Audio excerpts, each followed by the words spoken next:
What's going on mga kamambo? It's your boy Rico again, nagbabalik. At ngayong araw ay product review ulit tayo ng isa sa pinaka-latest na side mirror galing kay Smoke. At ito nga, ang Smoke Spectre side mirror.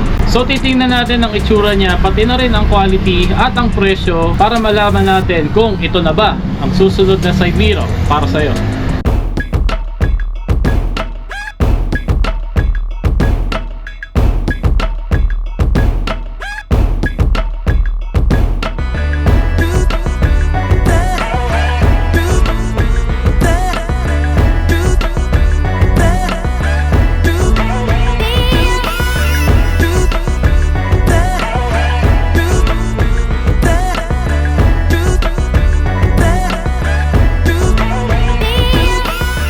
By the way guys, meron na rin tayo mangilan-ngilang mga smoke side mirror na na-feature dito sa ating channel. Kaya kung gusto nyong mapanood yung mga yon, ay ilalagay ko sa description yung link ng mga videos na yon. So ito yung ating product feature for today. Ito ang Smoke Spectre side mirror.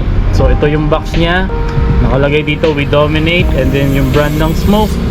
Tapos dito may nakalagay na premium carbon kasi yung likod niya ay may design na carbon. Tapos dito naman clear view, durable material, no magnification. So wala daw siyang grado, pero aalamin natin yan mamaya. Ito naman yung sa baba. Ganun din sa specs niya nakalagay no magnification, durable material, high spec components, withstand acceleration.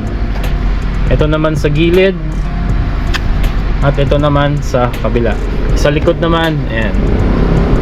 Ganda, in fairness talaga. Alam nyo, lagi ko sinasabi na kapag sa packaging pa lang ng isang product o item o motorcycle part, kapag mukha na talagang hindi tinipid, usually ay maganda talaga ang quality. At alam naman natin na okay talaga ang mga products nitong Smoke.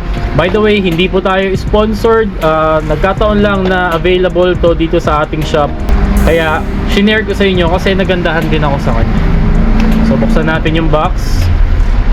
Ayan siya. Wala na tong plastic guys, pero usually meron yan. So, dito makikita kaagad natin yung carbon finish pero sa half lang. Tapos dito may nakaumbok. Tapos ito yung pinaka-stem nya. Ayan yung branding ng Smoke. At dito yung kabitan ng bolt. Tapos dito meron siyang mga design na palubog. Pagdating naman sa kanyang mirror, malaki. Ayan, malaki siya guys. At wala rin naman talagang grado. Ayan o. Tapos standard ba? Yes, standard siya. So pasok na pasok to sa LTO. Pagdating naman dito sa kanyang sa part na to, yung adjustan, yes, na-adjust siya up and down. And then pwede mo pa tong i-extend palabas kung gusto mo nang medyo malapad ang iyong side mirror pag ganyan. Pero kung gusto mo naman na medyo maikli lang at kung halimbawang ito ay lalabas na or lalagpas na sa iyong handlebar, ay pwede mong iikot paloob. Yan, pag ganyan. Malaki pa rin naman yung view niya. Ayan. At wala talaga siyang grado. Ang isa sa nagustuhan ko dito guys, full alloy siya mula sa part na to papunta dito sa stem, pati dito hanggang itong buong part ng side mirror na to. So mukha pa rin siyang dahon type, pero kung mapapansin nyo, meron siyang maraming curves, meron siyang maraming sides. So ito, 1, 2, 3, 4, 5, 6, 7, 8, 8 dami. Ang dami. So hindi siya yung typical na parang dahon type na design lang. Marami siyang curves na gano'n. Ayan. Yung isa naman, ganun din. Pareho lang. So ito yung sa kaliwa. At ito naman yung sa kanan. Ayan siya guys. Tapos syempre, meron din niyang kasamang mga tornilyo.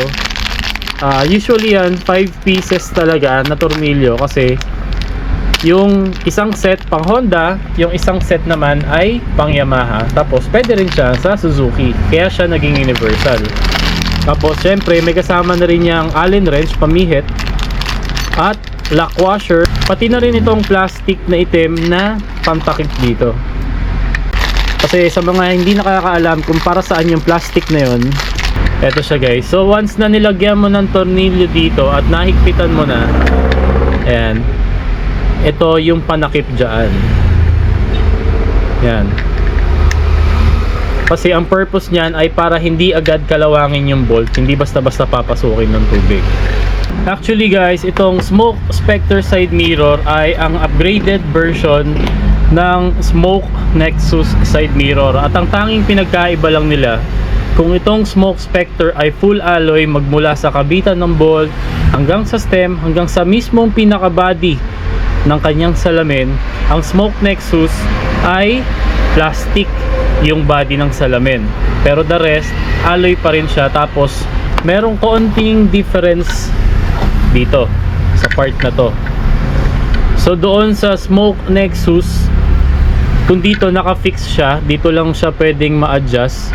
Yun naman, may mga maliliit na Allen bolt na pwede mong luwagan. Ito mahigpit siya kaagad guys. Although na-adjust siya, pero ito fixed yung tinde nung higpit niya. Sa Smoke Nexus kasi meron siyang bolt na pwede mong luwagan para ma-adjust mo siya anytime. Pero para sa akin okay na rin to. Sobrang higpit naman niya eh. Mahigpit siya pero at the same time magagalaw mo pa rin. Ayan. Ayan, para ma-adjust. Para sa akin okay din naman yon kasi para hindi talaga siya mag-vibrate. At para makita nyo yung difference talaga ng Smoke Spectre sa Smoke Nexus, tara silipin natin kay Pinky yung ating Neo i125 na personal use, dahil Smoke Nexus ang gamit natin doon. So ito guys, kung mapapansin nyo yung part na to, ayan, meron siyang dalawang Allen bolt na pwede mo luwagan para magalaw-galaw siya. Hindi katulad na itong Smoke Spectre na nakafix lang yung level nung higpit niya. So eto siya guys, parehong-pareho. Sobrang luma na lang nitong ating Smoke Nexus. May konti pa palang pinagkaiba dahil dito meron parang palubog na design itong Smoke Nexus. Samantalang dito sa Smoke Spectre ay wala. Pagdating naman sa size, parehong-pareho lang din. Halos identical talaga. Ganun din yung dami ng sides, yung dami ng kanto. Yun nga lang, itong Smoke Nexus ay plastic ang body ng salamin. Hindi katulad na itong Smoke Spectre na full alloy. Ang tanong, magkano naman kaya itong Smoke Spectre side mirror? Dito po sa shop, binibenta natin siya for an SRP of 900 pesos. Pero maaari din naman kayo makakita sa ibang seller or kahit sa Shopee ng mas mababa o mas mataas. Depende na lang po talaga. Ako po, kung ano kasing SRP, minsan mas binababaan ko pa nga. Pero yun po ang presyo natin dito sa Smoke Spectre side mirror. Para sa akin, para sa kanyang upgraded version na full alloy, meron ka ng standard size na side mirror, walang grado, sobrang stable kasi mahigpit, hindi siya aalog-alog lalo kapag nahigpitan mo na yung bolt dito.